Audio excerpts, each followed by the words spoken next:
여러분 안녕하세요. 모든 날의 기적 이경연입니다. 오랜만에 인사드립니다. 너무 덥고 어디 다녀오고 하느라고 편집해서 올릴 자료들도 많은데 한참 동안 방학을 하고 있었습니다. 지금 그 앞산 맨발산행 하고 이제 집으로 가고 있는데요. 이렇게 계단길 두고서는 조금이라도 더 맨발에 닿으려고 계단 옆길로 흙을 밟으면서 가고 있습니다. 오랜만에 폰을 또 계획이 없이 꺼내 들었는데요.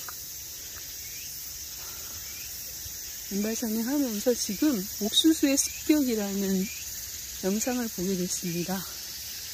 제가 지금 남편 저녁으로 그 옥수수 잔뜩 쪄놓고 옥수수랑 과일이랑 이렇게 저녁으로 차려주고 올라왔거든요. 낮엔 너무 더워서. 제 남편이 강원도 사람이라서 옥수수를 정말 좋아해요. 어떤 때는 며칠 동안을 아침, 점심, 저녁 세 끼를 다 옥수수로만 먹어도 좋다고 하는 사람입니다. 근데 옥수수의 습격이라는 그 도발적인 제목을 보고 뭔가 옥수수에 문제가 있나 보다. 전에도 옥수수에 대해서 약간 그 염려스러운 그런 내용에 대한 얘기를 잠깐 들은 적이 있어서 제가 오늘 옥수수의 습격이라는 제목의 영상을 지금 끝까지 다 봤는데요. 이거는 많은 분들께 좀 알려드려야겠다 하는 생각이 들었습니다. 또 미뤄두면 또 이제 잊어버리고 그러려면 또 다시 들어야 되고 꽤 긴 영상인데요. 그러려면 다른 또 들을 것도 많아서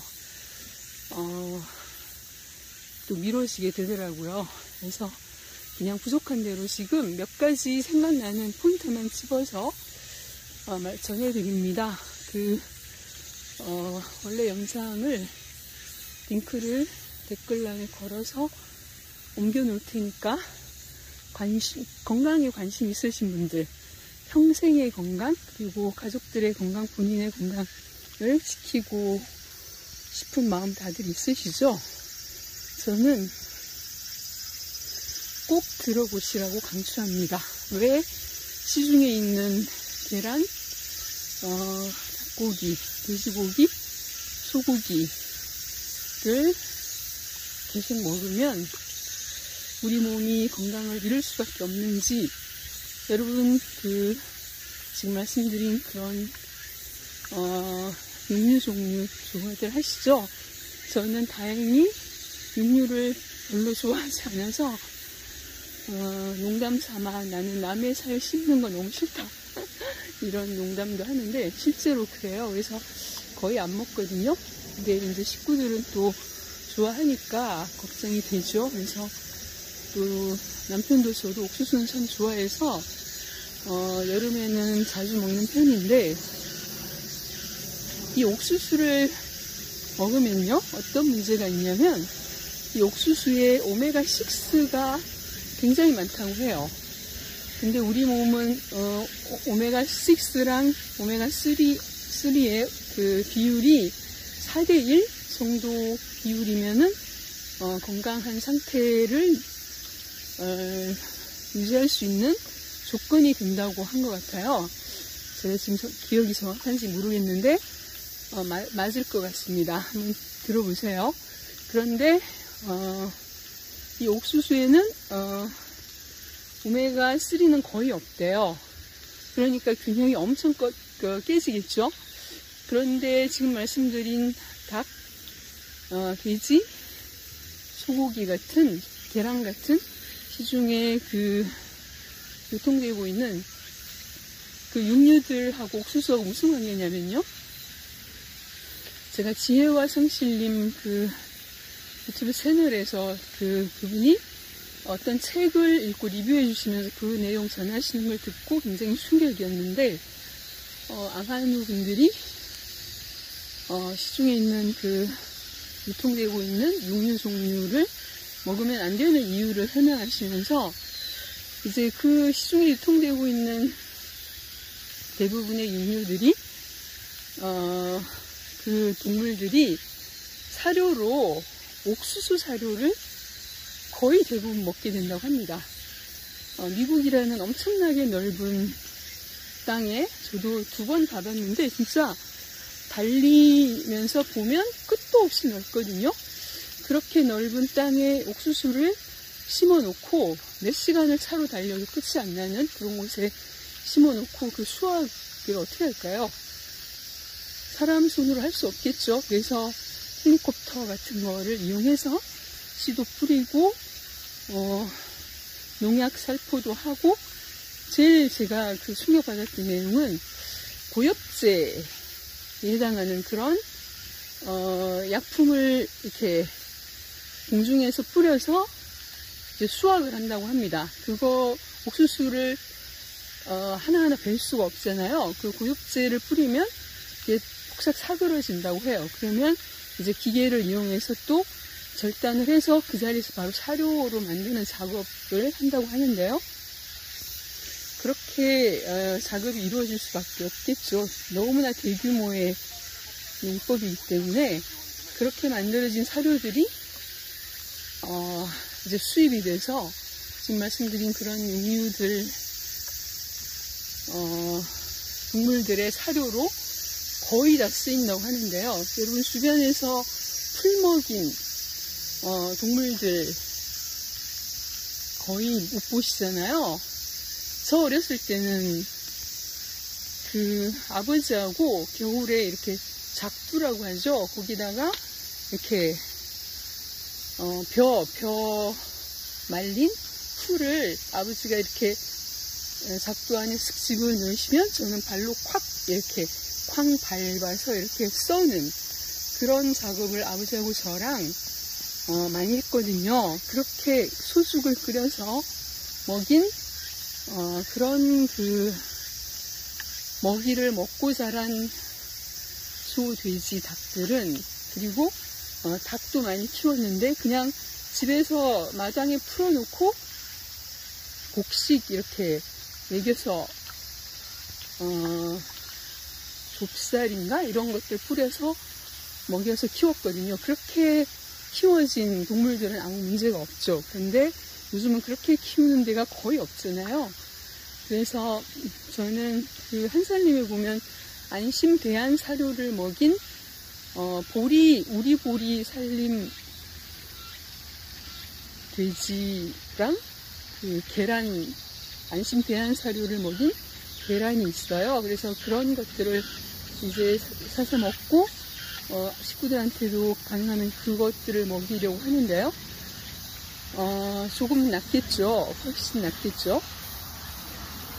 근데 시중에 유통되는 육류들은 그런 사료들을 다 먹고 자라기 때문에, 옥수수 사료를 계속 먹고 자라기 때문에 그것들이 이제 우리 몸속에 그대로 들어오는 거죠. 그래서 오메가6의 함량이 우리 몸속에 오메가3랑 전혀 균형이 이루어지지 않고 너무나 불균형 상태로 섭취가 되는 거죠. 계란 같은 경우는 60대1, 소고기 같은 경우는 108대1 막 이렇게 비율이, 오메가6랑 3의 비율이 그렇게 측정이 된다고 합니다. 우리 몸속에서.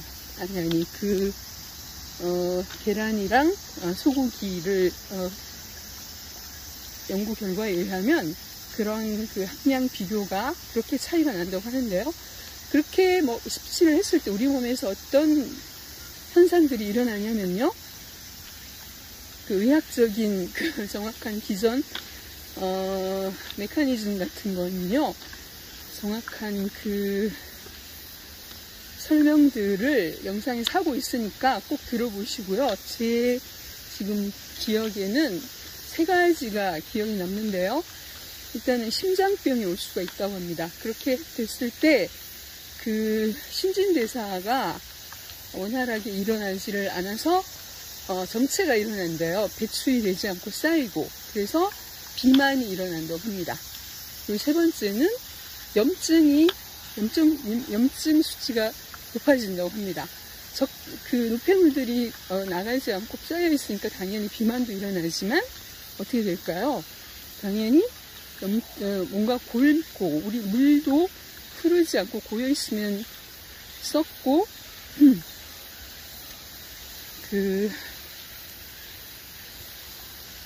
맑은 물의 상태를 유지할 수가 없잖아요. 그런 것과 마찬가지로 우리 몸에서도 염증이 일어나고 염증 수치가 계속 높아지겠죠. 그렇게 됐을 때 이 암세포가 건강한 분들도 그렇겠지만 특히 이제 암환우 분들께서 더 이렇게 주의를 하셔야 되는 대목이 이 포인트인데요.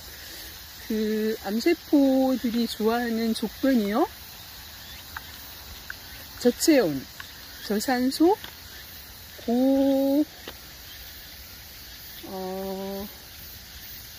당분이 많은 상태.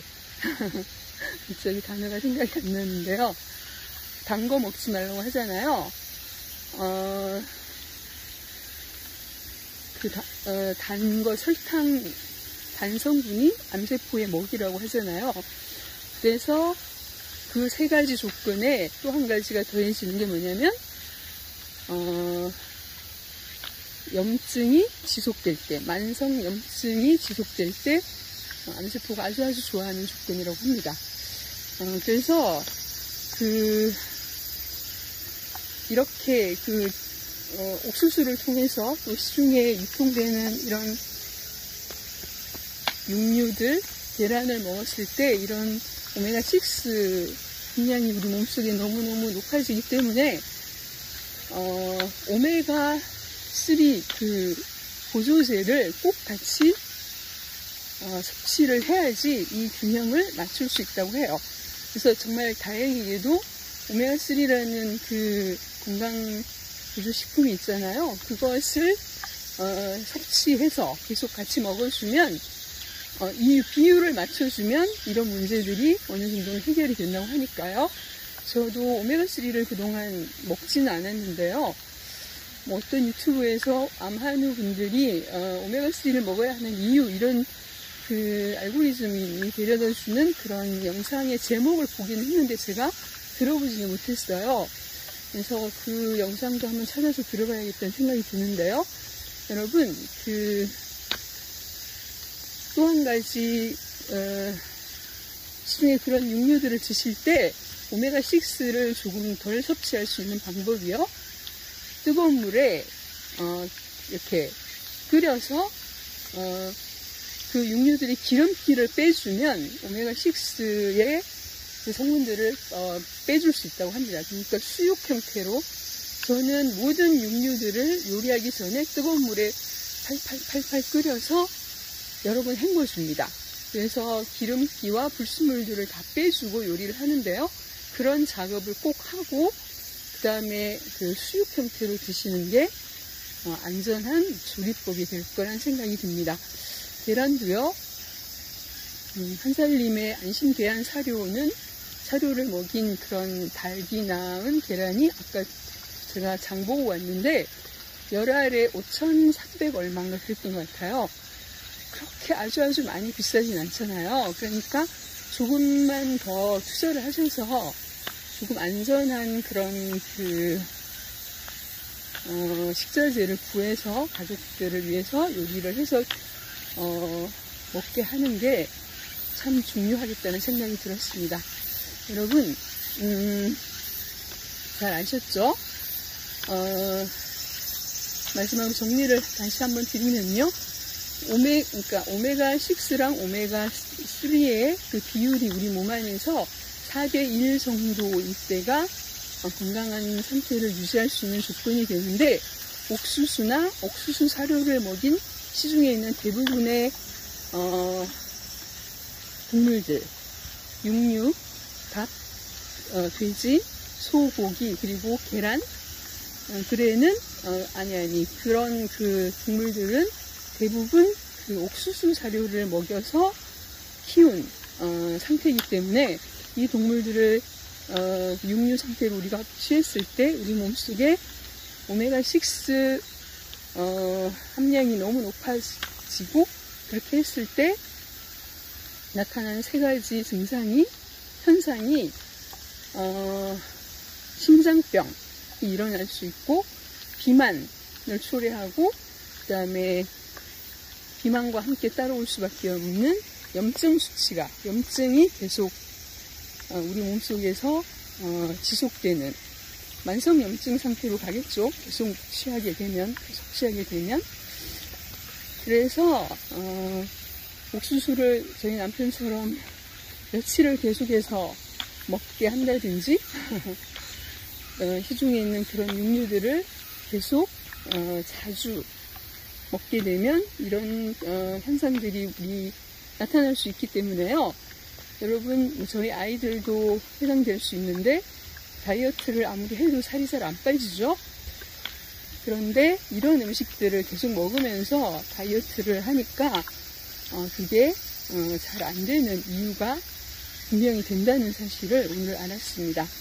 그래서 육류 요리하실 때 기름을 빼는 방법으로 물에 끓여서 기름을 제거한 후에 요리를 하시면 훨씬 더 오메가6를 빼낼 수 있고, 그리고 오메가3라는 건강보조식품을 같이 계속 섭취를 할 때 이 비율을 균형을 맞출 수 있기 때문에 그 해결책이 또 될 수 있다고 해서 다행히 이런 생각이 듭니다.